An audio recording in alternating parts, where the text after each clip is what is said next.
अपने लला के बाल उतरवावे नो कह देखें चीना लग जाइया। और एक बकरी का बच्चा लेके, वो भी तो बकरी का बच्चा है, वो भी तो किसी का बेटा है बेटी है, जिसका तूने गला कटा दिया अपने बच्चे की जो है ना खैर के लिए, ये कभी नहीं हो सकता। पाप करण से कभी रक्षा नहीं हो सकती, पुण्यों से रक्षा होती है। अब वो बाल कटवा दिए, उन बालों को क्या करते हैं, मंदिर में चढ़ा देते हैं।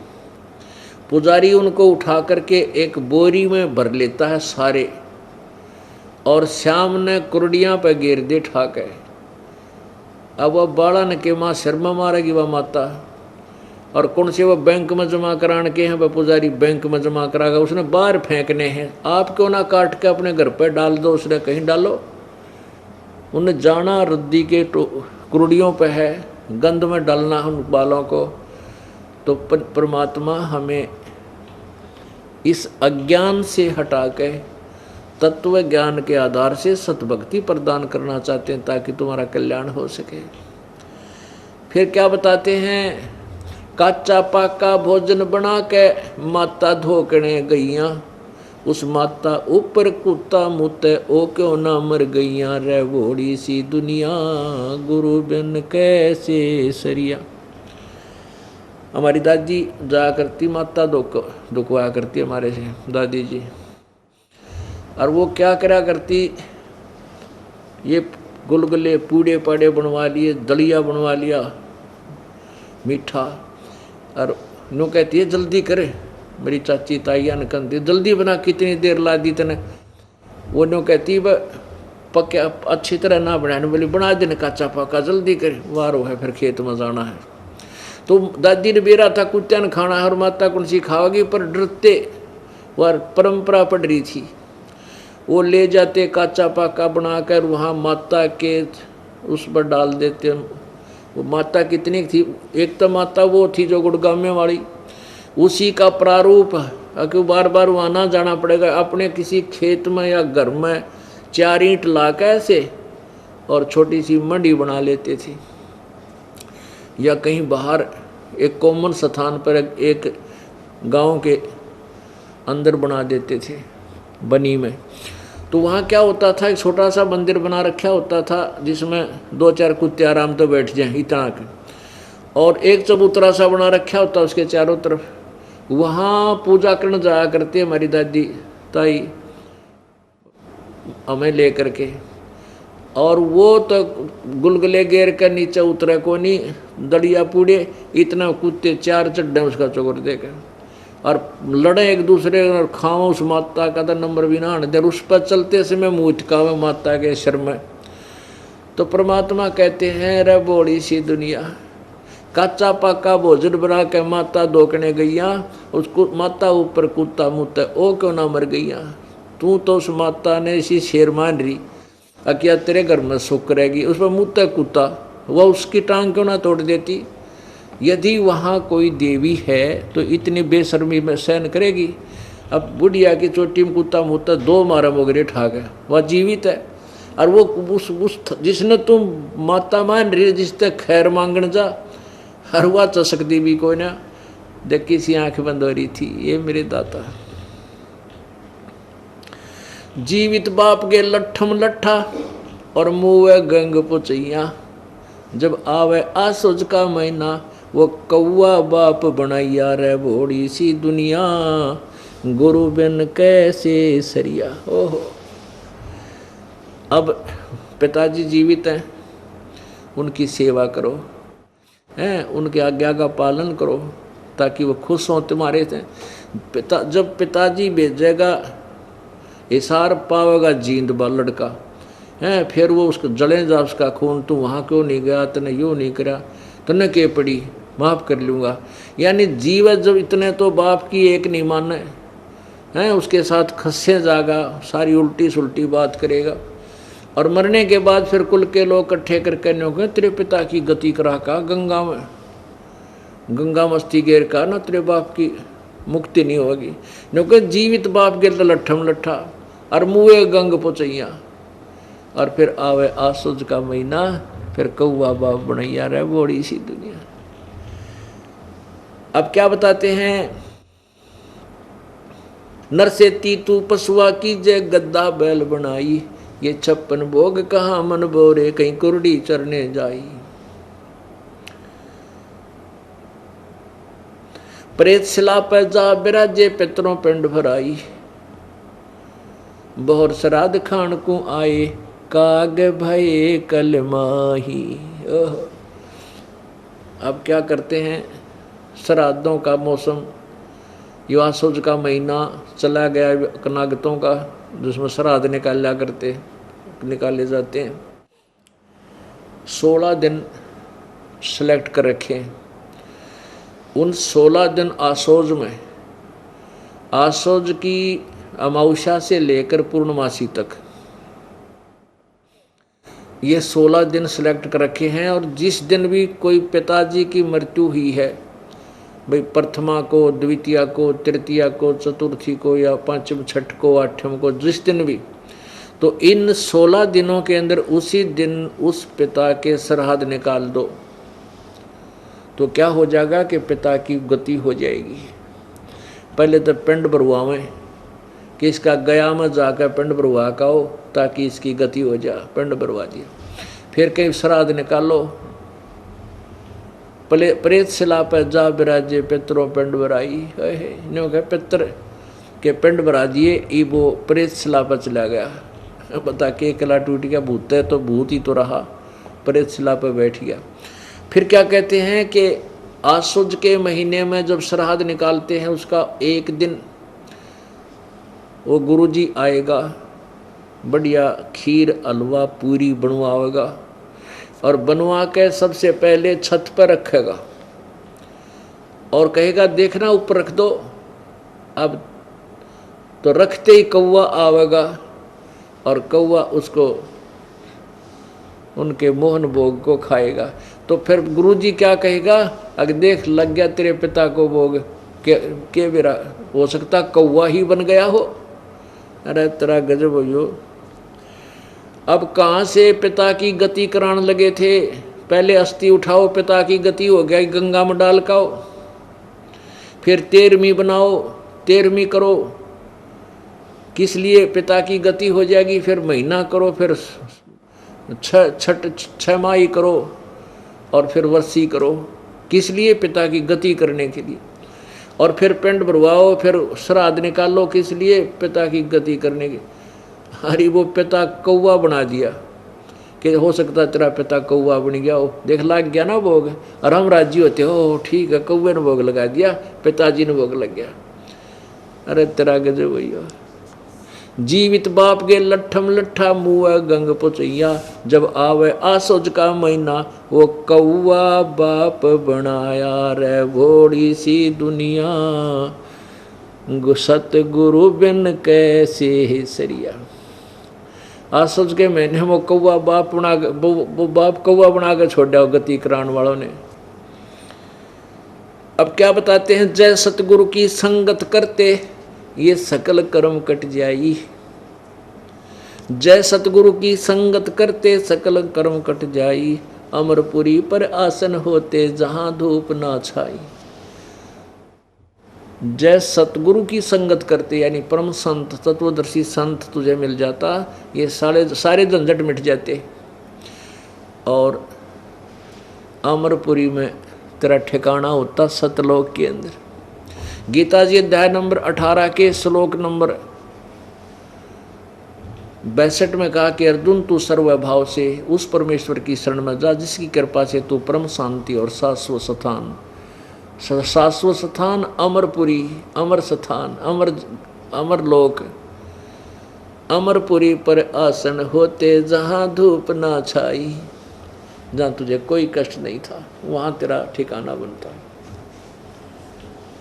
अब क्या बताते हैं, ये सारी कुछ कहानी सुनाकर परमात्मा हमें क्या याद दिलाना चाहते हैं कि जो साधनाएं आप करते हो, प्रथम तो आप राम नाम लेते नहीं, इच्छा ही को ना बनती किसी की, और कोई पुण्यात्मा पूर्व संस्कार से कहीं भक्ति की तरफ लगती है तो उसको दिशा ठीक नहीं मिलती, वो अपने मनुष्य जीवन को बर्बाद करके चला जाता है।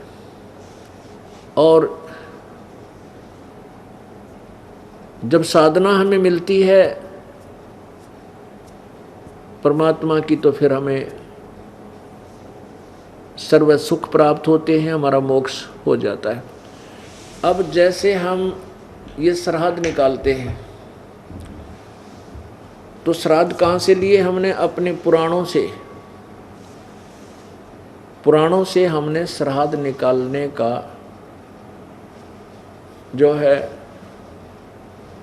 जो परंपरा है, पुराणों से पढ़ी, पुराणों से ही हम फिर गुरु लोग बताते थे कि पुराणों में लिखा है, ऐसा लिखा, उस पुराण में ऐसा लिखा, उसने ऐसा श्राद्ध नहीं किया तो उसका पिता यूँ दुख पाए, उसने ऐसा होगा, उसके पिता यूँ दुख पाए।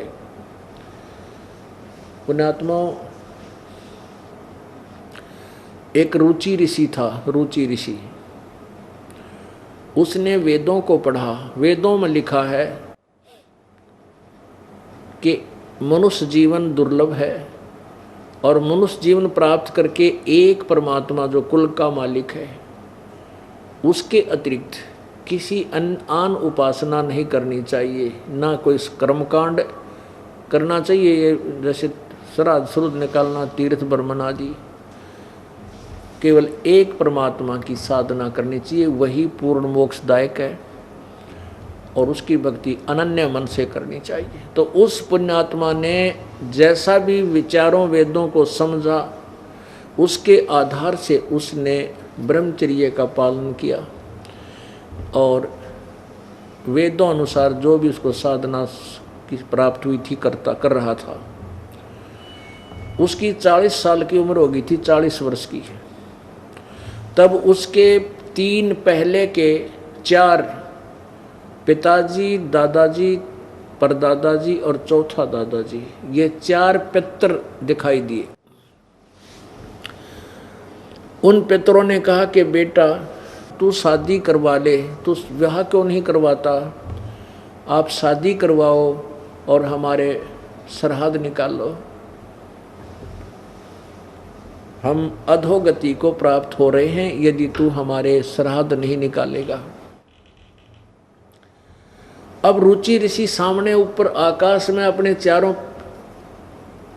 दादा, पिताजी, दादा, परदादा और चौथे दादा को देखकर एकदम सहम गया, प्रभावित हुआ, हाथ जोड़कर कहने लगा कि हे पितामहो, वेद में इस कर्म कांड को, यानी जो श्राद्ध आदि आप करने को कह रहे हो, इसको तो अविद्या लिखा है कि मूर्खों के काम है ये करना, फिर आप मुझसे क्यों करवा रहे हो, ऐसे कर्म में मुझे क्यों लगा रहे हो?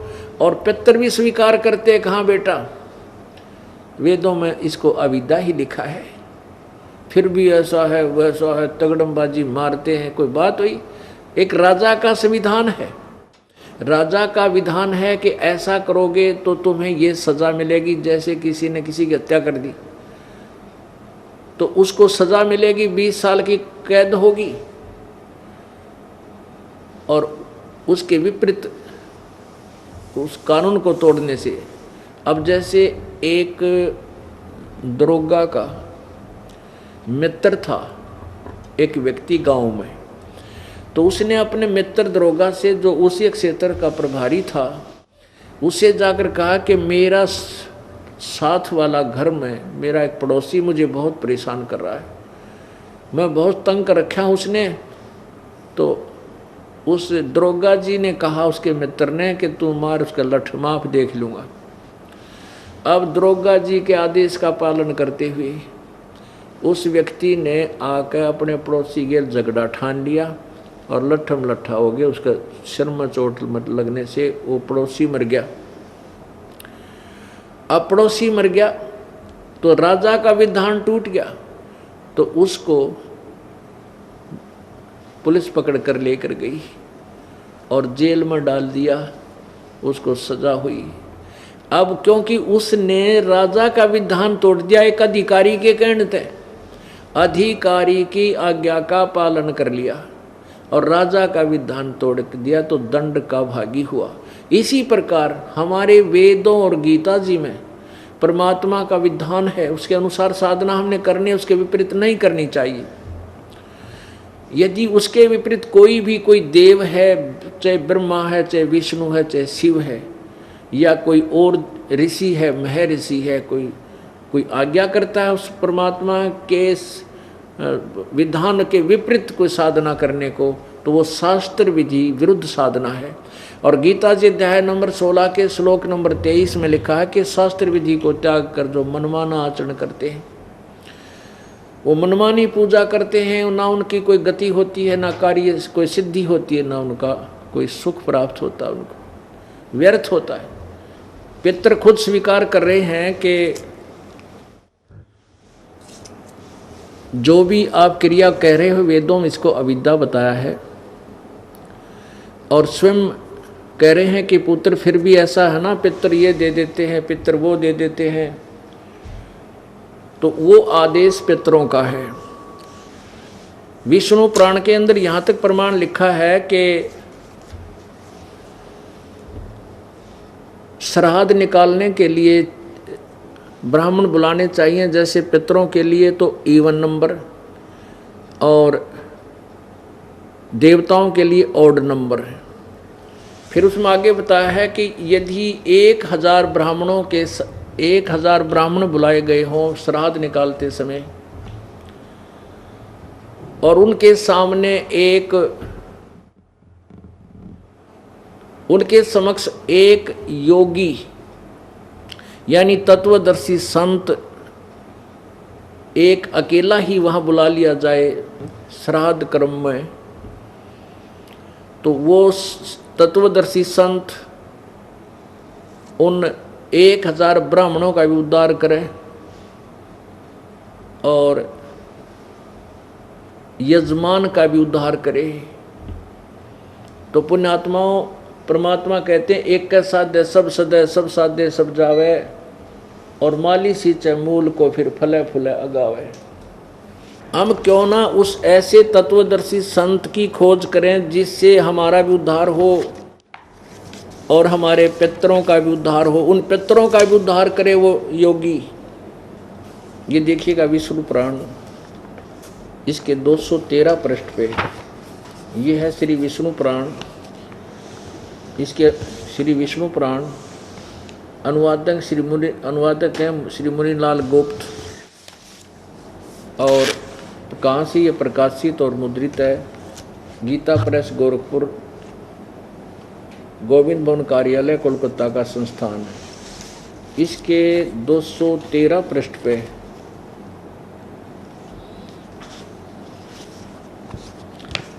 ये देखिएगा, पृष्ठ नंबर 213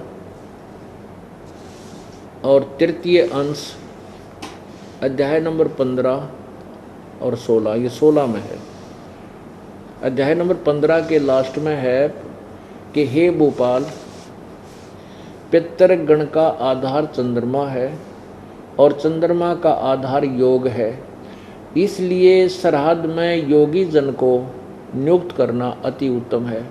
हे राजन, यदि श्राद्ध भोजी 1000 ब्राह्मणों के सम्मुख एक योगी भी हो तो वह यजमान सहित उन सब का उद्धार कर देता है। अब फिर हम क्यों डले डोवा, नरे ब्राह्मण बुलावा, इधर तो फिर 4 बुलाओ, 2 बुलाओ, 10 बुलाओ, तो क्यों ना हम एक ही तत्वदर्शी संत की शरण ग्रहण करें जो ब्राह्मणों का भी उद्धार कर दे और हमारा भी उद्धार करे। अब वो रुचि ऋषि की जो कथा है वो ये मार्कंडे पुराण के अंदर है, रुचि ऋषि की कथा। अब देखिएगा इसके 242 पृष्ठ पे ये मार्कंडे पुराण, ये है मार्कंडे पुराण, और ये गीता प्रेस गोरखपुर से प्रकाशित है। प्रकाशक एवं मुद्रक हैं गीता प्रेस गोरखपुर, गोविंद भवन कार्यालय कोलकाता का संस्थान। इसके 243 पृष्ठ पे है,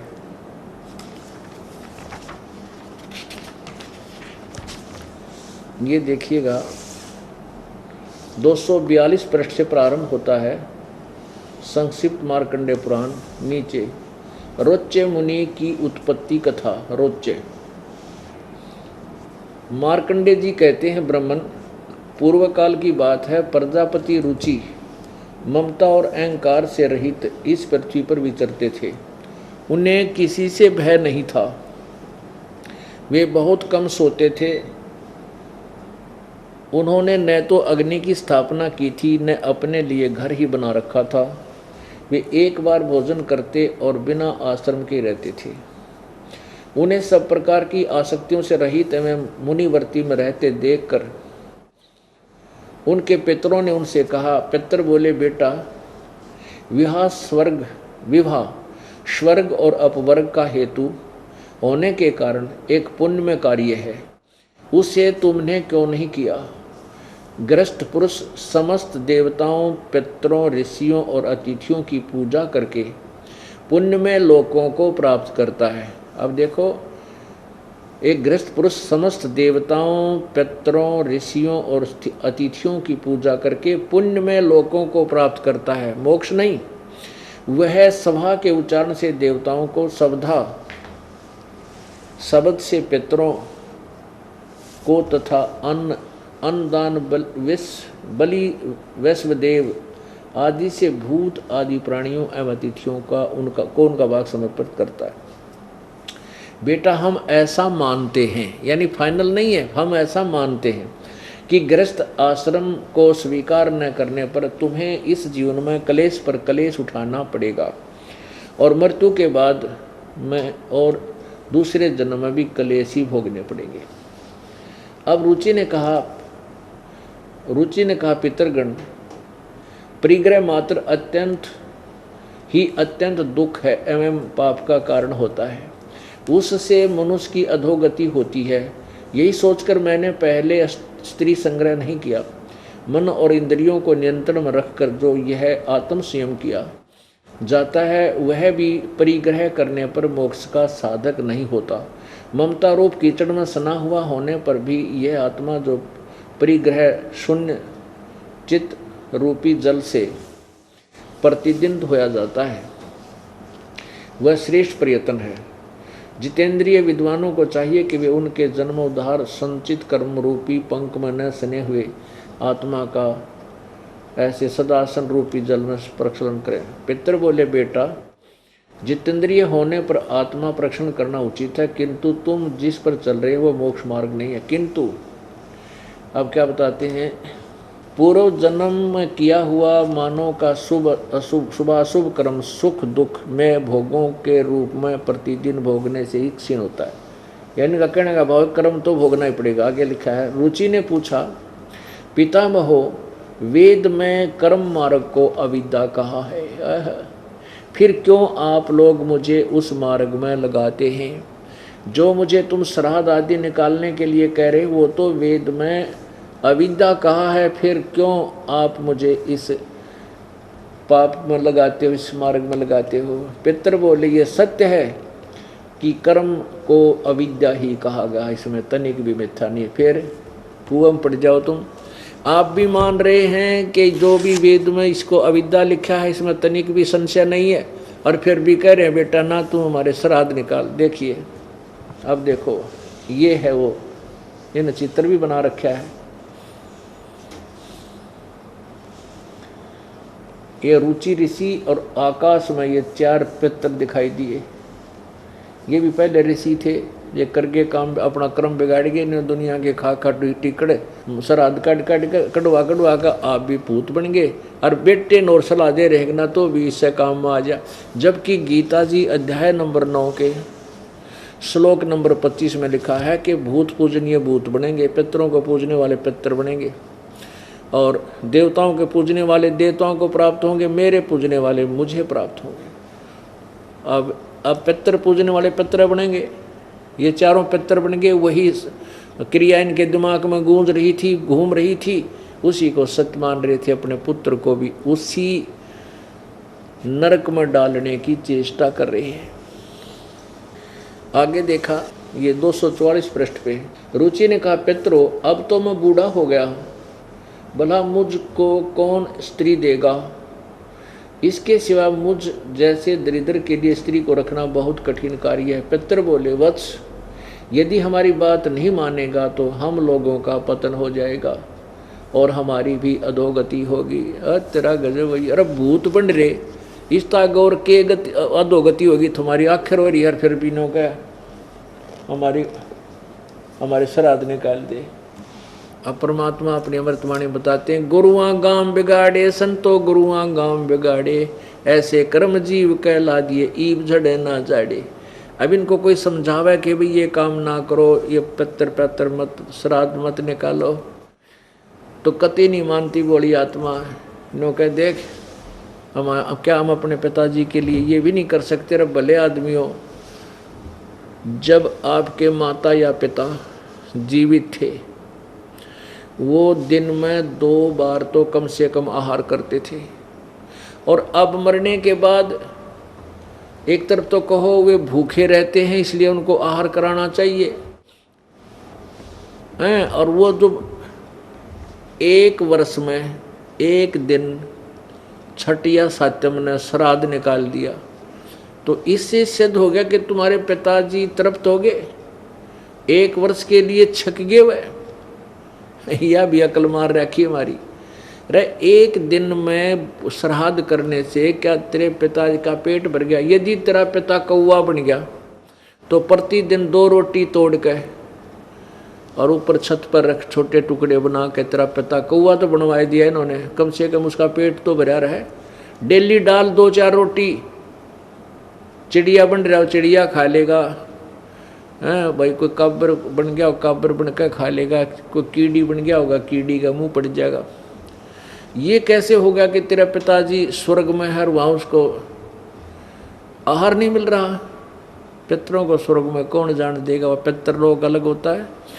तो क्या बताते हैं, गुरुआ गांव बिगाड़े संतो गुरुआ गांव बिगाड़े, ऐसे कर्म जीव कहला दिए ईब झड़े ना जाड़े। नर से तीतू पशुआ की जय गद्दा बैल बनाई, जैसे पिंड भरवाते हैं, और पिंड भरवाने से क्या होता है, भूत जूनी छूट गई और गद्दा बन गया। बता के मुक्ति करवा दी। भूत जूनी वहां छूटे है पिंड पर दान करंत, दास गरीब जिंदा कह नो मिले नहीं भगवंत। पिंड पर भरवाने ते भगवान नहीं मिलता, उसकी भूत जुनी छूट गई, पिंड भरवा दिया तो क्या बनया, वो गद्दा बन गया। फिर क्या मोक्ष करा दिया। तो क्या कहते हैं कि हमने दुख सेद्या करता हमारा पीछा छूट गया। वो पिताजी भूत बन के पितर बन के दुखी करा करता, पिंड भरवा दिया तो उसको पीछा छूट गया, वो गद्दा बन गया। कहते हैं फिर पीछा तू पशुआ की जय गद्दा बैल बनाई, ये 56 भोग कहाँ मन बोरे, कि तक कुरड़ी चरणे जाई। अब कितना आप मनुष्य जीवन में कितना अच्छा आहार करते हो, भूख लगती है, घर पे हो तो खाना खाते हो, कहीं सफ़र में हो जाते चाय बनवा लो, कोई दूध पीवे, कोई फल खा ले, हैं अच्छे चाय समोसे खाएं, तुरंत अपना समाधान कर लेते हैं। प्यास लगती है तुरंत हम जलपान कर लेते हैं। और फिर क्या होगा, नर से तीतू पशुआ की जय दीजे बैल बनाए, 4 पहर जंगल में डोले तेरा तो ना पेट भराए। पुण्यात्मा हमें याद है, वो बातें अब याद आती हैं जब भगवान ने हमारी आँख खोल दी। इस दास का जन्म किसान परिवार में जो हुआ, और हमारे एक बैल था, उस बैल के पैर में, पिछले पैर में खुरों के बीच में एक कील लागेगी, कील अच्छी 1.5 इंच की चोबा कील, एक जो है ना सक्रिय सा था, और वो अंदर घुस गई। उसके ऊपर की कैप को नहीं थी, वह टोपी सी होती है, वो टूट गई थी, उसने किसी नालायक ने बाहर फेंक दी गली में, और वो बैल के पिछले पैर में घुस गई। सुबह सुबह अंधेरे में वक्त से लेकर गया था अली। अब वो पैर में एकदम घुस लगी, जल्दी जल्दी कदम रखने से वो और अंदर चली गई। अली ने ध्यान नहीं दिया, सोचा कोई ठोकर सी लगी होगी बैल के, और हो जाएगा ठीक। क्योंकि वहाँ पहले समाधान बताया करते जो बड़े बूढ़े थे कि हाल बैल के पैर में कोई लंग हो जा तो उसने रोक्या नहीं करते, उसको काम को लेते रहें, नहीं तो वो फिर नस पे नस चढ़ जाती है, वह ज़्यादा दुखी करती है। इस दृष्टिकोण से हाली ने उसको चलते रखा, रुकने नहीं दिया। वो क्या हो गया कि चल चल के कंकर पत्थर लग के वह अंदर ठुक गई, बाहर भी दिखाई नहीं दे। और सारा दिन जैसे तैसे उस बैल को चलाया। शाम को वो 3 पैरों से चलकर आ रहा है, आते ही बैठ गया, ना चारा चरया ना जलपान किया, आंखों में पानी गिरे, सुबह उठा नहीं। अब सुबह तक उसके पैर में सोजिश आ गई, स्वेलिंग होगी, पूरा पैर सूज गया ऊपर, घुटनों तो ऊपर तक। देसी वैद्य होया करते गांव में, कोई एक व्यक्ति बुलाया, पुराना बुजुर्ग सा, वो कहने लगा भाई इसके गोड्डे में, घुटने में बाव आया हुआ है, और उस घुटने के ऊपर पट्टी बांधनी शुरू कर दी, गर्म कोई बनू के जैसे भी जड़ी बूटी, कील लगी है नीचे खुर में, और ट्रीटमेंट हो रहा है घुटने का। अब वो बोल के नहीं बता सकता मेरे कहाँ चोट लगी है। और जब वो मनुष्य शरीर में था, धरती तो लिया करता, उसको सोचा भी नहीं होगा तेरे साथ ये बन जाएगी नालायक प्राणी परमात्मा की भक्ति के बिना। 1 महीने के बाद वो वैसे खुर देख लिए थे पहले, हाथ उठ मार के हमारे घर वालों ने भी, उस देसी वैद्य ने भी, लेकिन वो कील अंदर घुसी हुई थी, निशान भी नहीं था। पीड़ा इतनी जबरदस्त कि बैल ना चारा चरे ना जल पीवे। 1 महीने के बाद वो कील जहाँ लगी थी वो पक के अपने आप फूट कर उसमें से मवाद निकलने लगा। फिर देखा एक बुलाया व्यक्ति एक चिमटी सी ले रहा था, वो नकचुंडी, उसके साथ सुने खुरच कर वो देखा, वो पकड़ के खींची, अरे तरह गजब वही हो, या कील लगी थी बैल के पैर में। फिर वो बैल चारा चरण लगा, धीरे धीरे स्वस्थ हुआ। पुण्यात्माओं, अब ना तो ये बता सका मेरे कहाँ पीड़ा है, पीड़ा हो रही, पीड़ा थी खुरों के बीच में पैर में, और इलाज घुटने का, पट्टी वहाँ करने लग रही। तो हमारी वो दुर्गति होगी जो भक्ति नहीं करते। जब वो मानव शरीर में होगा तो कैसा आहार करता था, 56 भोग, कदे खीर बना लो, आज हलवा बना लो, 2 सब्जी बनाकर खाता था। और अब क्या खाता है, कांदे जुआ जोते कुआ कौंदों का बुस खावे। पहले क्या करते थे कि बैल को एक रहट में जोड़ देते थे, रहट होता है सिंचाई करने के लिए, कुएं से जल निकालते थे, और उस कुएं वाले एक कोल्लू की तरह बैल जोत दिया जाता था, वो चलता रहता, पानी खेतों में जाता रहता। तो उसको सुबह जोत देते थे, दोपहर को 1 घंटा रेस्ट देते थे, उसके लिए सूखा आहार, तूड़ा भूस, जौ का भूस इतना बेकार होता है, उसको पशु खाता नहीं। पहले गेहूँ नहीं होते थे, बहुत कम होते थे, ऐसे ही जौ वगैरह हो जाते थे, तो उसके भूस को तो खाते समय उसके वो होते कांटे से होया करे, तुस बोलते हैं उनको, और वो खावर उसके मुंह में फंसा, और वो आँखा में का पानी पड़ा, लेकिन भूख लग रही, वो खाना पड़ता था। तो वो दुर्गति नारी सुबह हाली क्या करता है, सुबह जोड़ देता बैल में, बैल को 2 पैर को जल पिलाता है, फिर सारा दिन काम लेता है, शाम को चलते समय 1 बार जल पिलाया करते थे, चाहे उसने प्यास लगो चाहे भूखा मरो। अब वो बोल के नहीं बता सकता, ना कोई अग्रम अग्रम कर सकता। अब तो आप आते हो सत्संग में, आधे तो लटके ले रहे होंगे, नो लटके बैठे बैठे भी, और भूल जाते हो कि पशु बन जाने के बाद कोई नहीं बैठने देगा, कड़ में लठ लगेगा और हाथ में रस्सा होगा दड़ी के, उस बैल बन के। तो इन दुखों को याद करके घना डरना पड़ेगा, अपने बहुत ज़्यादा भय बनाना पड़ेगा। ये सब ज्ञान सुनाने का उद्देश्य है कि सच्चाई से परिचित हो, और सच्चाई से परिचित होकर आपके दिल में डर बने और भय बिन भक्ति नहीं हो सकती। एक व्यक्ति क्या कह रहा था, जो भगवान से दूर होते हैं, ऐसे चर्चा चलती थी, तो एक कहने लगा ये तो ना वैसे डराने के लिए कह रखा है, बोल रखी है वाणियाँ। कहते हैं संत के भाई तो फिर गधा बन जाएगा, कुत्ता बन जाएगा, है न्यू दुख होगा। ऐसा कुछ नहीं होता, मनुष्य तो मनुष्य ही रहेंगे, कुत्ते कुत्ते बना करते हैं। अरे वाह भले आदमी। अब देखो कोई किसी को कहता है चोरी मत करना, और चोरी करेगा तो तुझे पुलिस पकड़ेगी, सजा होगी, कैद में डाल दिया जाएगा। अब कोई न्यू कहे कि ये तो वैसे डराने के लिए कह रहा है तुझे। पुण्यात्मा इसमें डर भी है और सच्चाई भी है। यदि वो डर गया तो बुराई से बचेगा, बुराई से बचेगा तो दंड से बचेगा। इसी प्रकार ये सत्य है जो आपको बताया जाता है, और इस सत्य को आप सत्य मानकर इसको डरोगे और भक्ति करोगे तो आने वाली आपदाओं से आप बच जाओगे और परमात्मा प्राप्ति होगी। बोलो सतगुरुदेव। परमपिता परमात्मा कबीर देव, कबीर प्रभु, अल्लाह, कबीर,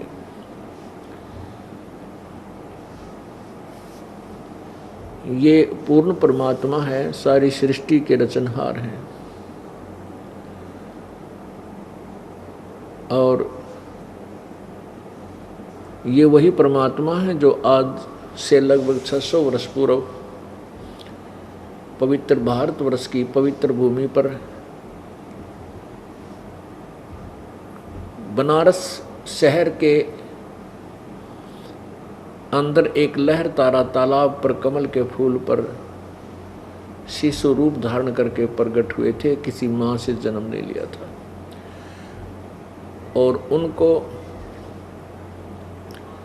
एक निसंतान दंपति, जुलाहा दंपति, जिनके नीरू और नीमा नाम थे, वो परमेश्वर बालक लीला रूपधारी परमेश्वर को अपने घर ले गए और उनको बच्चे की तरह उनका पालन किया।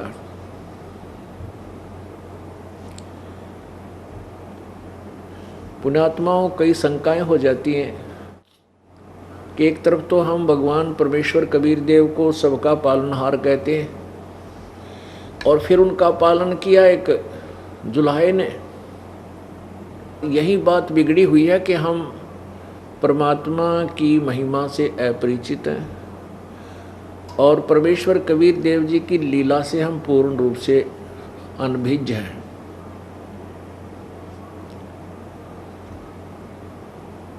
कबीर परमेश्वर जी बालक रूप में जब 25 दिन के हो गए, और 25 दिन तक उन्होंने कुछ भी आहार नहीं किया।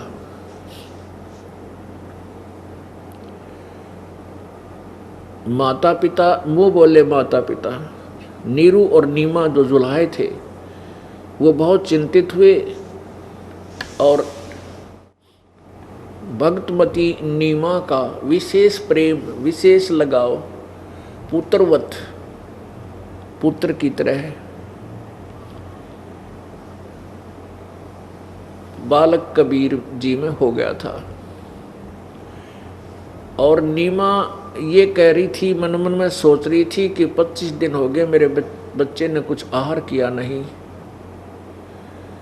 अब ये मरेगा और साथ मैं भी मरूंगी, क्योंकि मैं इस बच्चे बिना जीवित नहीं रह सकती। पहले तो संतान के अभाव में दुखी थी, इतने वर्ष शादी को हो गए थे, बहुत वर्ष 15-20 वर्ष कोई संतान हुई नहीं थी। अब परमात्मा ने छप्पर पाड़ा था, कमल के फूल पर बालक मिला। अब इस बच्चे में मेरी इतनी ममता होगी है कि मैं इसके बिना जीवित नहीं रह पाऊंगी, इतना विचार कर रही थी और रो रही थी। उसी समय अपनी शिवपुरी ते शिवलोक से भगवान शिव जी आए और एक संत फकीर, एक संत का रूप धारण किया, फकीर का। और वो आकर कहने लगे, माई तू क्यों रो रही है? तब नीमा ने कहा कि मेरी विपदा को सुनकर आप भी रोने लग जाओगे महात्मा, मत सुनो मेरी गाथा को। भगवान शिव जी ने कहा फकीर रूप में, साधु रूप में, कि माई ये कहते हैं कि किसी को अपना दुख बता दे तो हल्का हो जाता है। मैं कुछ ना कर सकूंगा, कम से कम तेरा दुख तो हल्का कर दूंगा। तब नीमा ने रोते हुए बताया कि स्वामी हमारे पहले कोई संतान नहीं थी, और मेरे एक दिन मैंने विशेष अर्ज की थी अपने भगवान शिव जी से, उसी दिन उसने मेरी झोली भर दी। लहर तारा तालाब के ऊपर एक कमल के फूल पर मुझे बालक पर प्राप्त हुआ।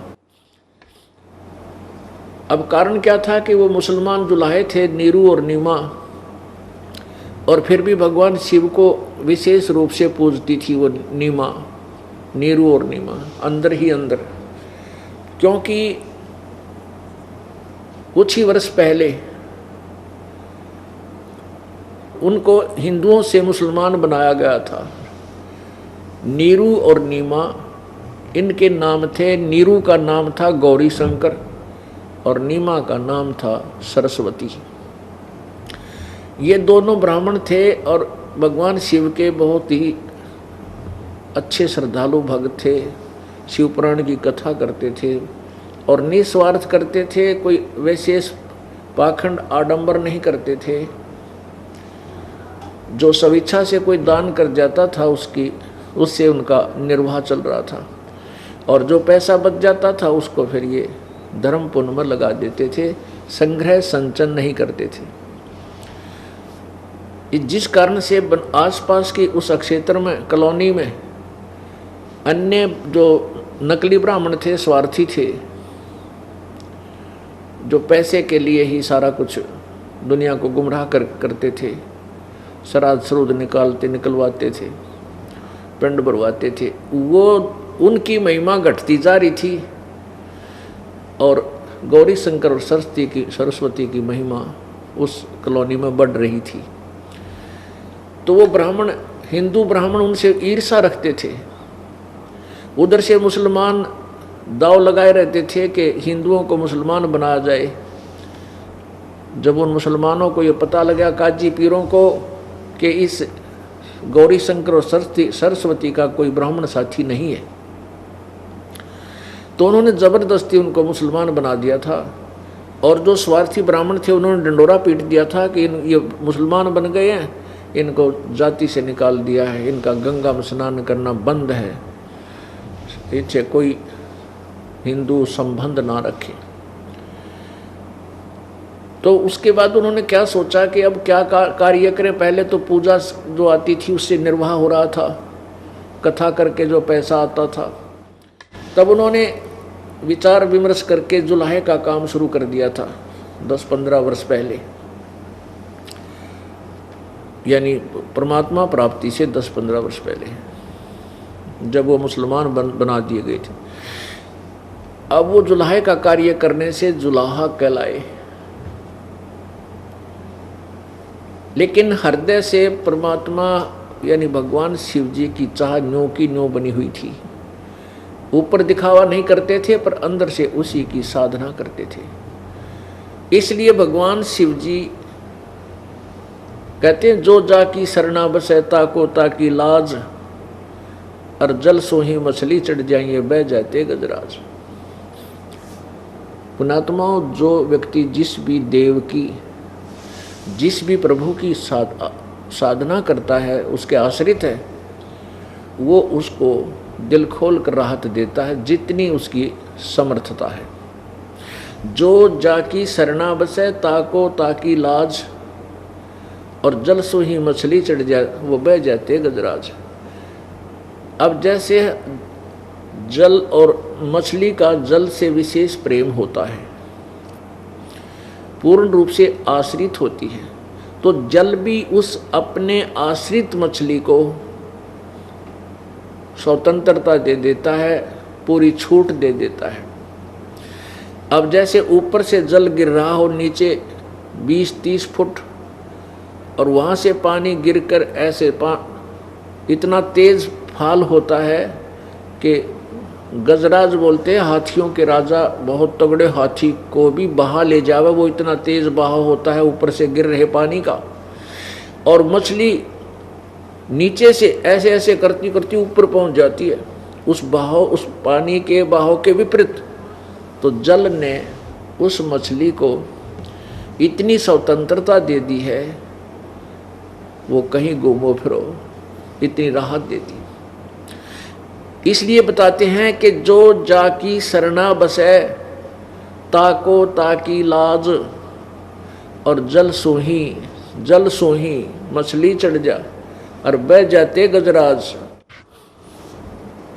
गज माने हाथी, गजराज माने हाथियों का राजा, यानी सबसे तगड़ा मजबूत बहुत भारी हाथी को भी वो पानी बहा ले जाता, लेकिन मछली ऊपर चढ़ जाती है। अब जिसने जैसे विचार कीजिए, किसी ने किसी तहसीलदार से मित्रता कर रखी है। अब तहसीलदार साहब उस अपने कार्य क्षेत्र में अपने मित्र को पूरी राहत दे देता है। उसका मित्र वहाँ जाता है, अपने ऑफिस में बैठाएगा, चाय पानी पिलावेगा, और वहीं बैठे सारे काम उसके जो होने के हैं, जो जायज़ हैं, जो कर सकता है, वहीं बैठकर कर देगा। और नहीं तो रजिस्ट्री कराने के लिए कभी अर्जी नसीब न ढूंढो, कितने को नंबरदार ढूंढ के लाओ, फलाना करो, या ना जाने कितना समय लग जाए, हो ना भी हो उस दिन। तो इतनी राहत उस मित्र को दे दी क्योंकि वो उसका खास था। किसका? तहसीलदार का। ऐसे ही कोई डीसी का मित्र है तो डीसी अपने सत्र की जो राहत है वहाँ को चेयर पर बैठा कर दे देगा उसको। और वैसे डीसी के साहब के ऑफिस में हिम्मत भी कोई ना किसी के जान की। और किसी की मंत्री से मित्रता है तो मंत्री जी के पास सीधा बढ़ जाएगा जाते ही, और वहीं बैठ के अपने सत्र के काम वो तुरंत अपने मित्र के कर देगा। ऐसे ही मुख्यमंत्री, ऐसे ही प्रधानमंत्री। अब जो जाकी सरना बसे, और ताको ताकी लाज, जल सोही मछली चढ़ जाए, ये बह जाते गजराज। तो ऐसे ही जिसने जिस भी देव की, भगवान की पूजा की है, जिस पर वो आश्रित है, तो वो भगवान, वो प्रभु, वो स्वामी अपने सत्र का लाभ अपने उपासक को अवश्य दे देता है, जितनी उसकी क्षमता है। और उसके दुख में भी दुखी होता है। तो भगवान शंकर वहाँ आए, उन्होंने सारी कथा जानी, फिर कहा कहाँ है तेरा बेटा? नीमा से कहा तेरा पुत्र कहाँ है? नीमा ने बताया कि स्वामी जी 25 दिन हो गए मेरे बच्चे ने कुछ आहार नहीं किया, और ये मरेगा साथ में भी, मैं भी मरूंगी, जी नहीं सकती इसके बिना, मेरा इसमें ना जाने क्यों इतना मोह बन गया। तो भगवान शंकर बोले वो बच्चा कहाँ माई मुझे दिखा। अब वो नीमा लाई उठा के, और भगवान शिव जो खड़े थे साधु रूप में, उनके चरणों में बच्चे को डालना चाहा, ऐसे उनके चरणों में उसने तो डाल ही दिया था। तो परमात्मा वहाँ के चरणों से ऊपर ही हाथ से उठे, जैसे यूँ डालना चाहे थी, हाथ से उठे और 5-6 फुट की ऊंचाई पर अपने आप दूर जाके ऐसे स्थिर हो गए बच्चे। तब भगवान शिव ने ऐसे किया, परमात्मा उनके हाथों में आ गई। और फिर चर्चा हुई, 7 बार वो बालक बोला, 7 प्रश्न उतरी, 7 बार प्रश्नों उतरी हुई भगवान शिव, यानी इस तमगुण शिव, त्रिलोकीय शिव और परमेश्वर पूर्ण ब्रह्म की। तो परमेश्वर ने शिव जी से कहा कि भगवान शिव जी इसको कहो, माई से कहो कि एक कंवारी गाय लावे, और उस कंवारी गाय के ऊपर आप आशीर्वाद दे देना, थपकी लगा देना उसके कमर पे, वह दूध दिया करेगी। उसी समय भगवान शिव ने नीमा से कहा कि तेरा पति कहाँ है, कि यही है, अभी बुलाती हूँ। और नीरू आ गया, नीरू से सारी कहानी बताई। वो तुरंत ही गया और एक कुंवारी गाय और एक कोरा मटका, कोरा घड़ा, कुम्हार के तो सूचा घड़ा लिया, साफ सुथरा छोटा सा। और परमात्मा के आदेश अनुसार शिवजी भगवान ने उस गाय के थपकी मारी, लंबे लंबे सतन हो गए और वो पात्र नीचे कर दिया। अपने आप दूध जल पड़ा और भरने के बाद बंद हो गया। तब परमेश्वर ने कहा कि अब प्रतिदिन दूध दिया करेगी और भगत जी से कह दो नीरू को कि थपकी मारे और दूध निकाल लिया करेगा। ऐसा ही होने लग गया। अब करे करावे साइया मन में लहर उठा, दादू सिरदर जीव के वो आप बगल हो जाए। परमात्मा महिमा का भूखा नहीं है, क्योंकि वो महिमा से परिपूर्ण है।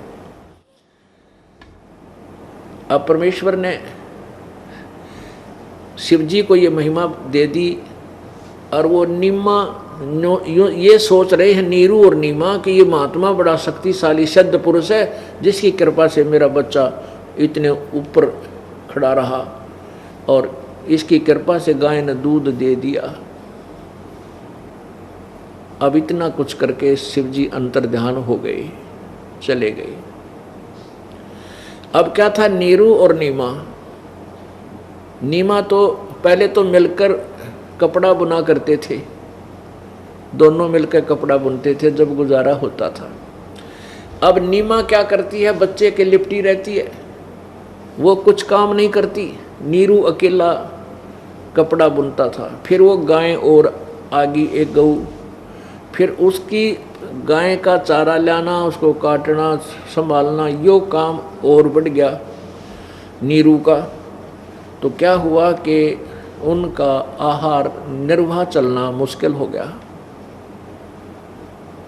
बहुत ही मुश्किल हो गया। खाना भी एक आधी बार वो खा नहीं पाते थे, भूखे सो जाते थे माता पिता, वो दोनों नीरू और नीमा। तब परमेश्वर ने जब दोनों को रोते हुए देखा तो कहा कि माई रो मत, ऐसे आकाशवाणी रो मत। और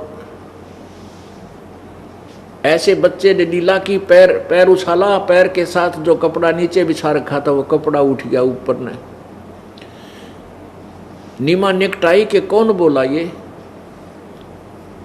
तो देखा निकट आके, क्या देखा कि उस कपड़े जो उल्टा हुआ था कपड़ा का कोना, उसके नीचे एक सोने की असरफी थी।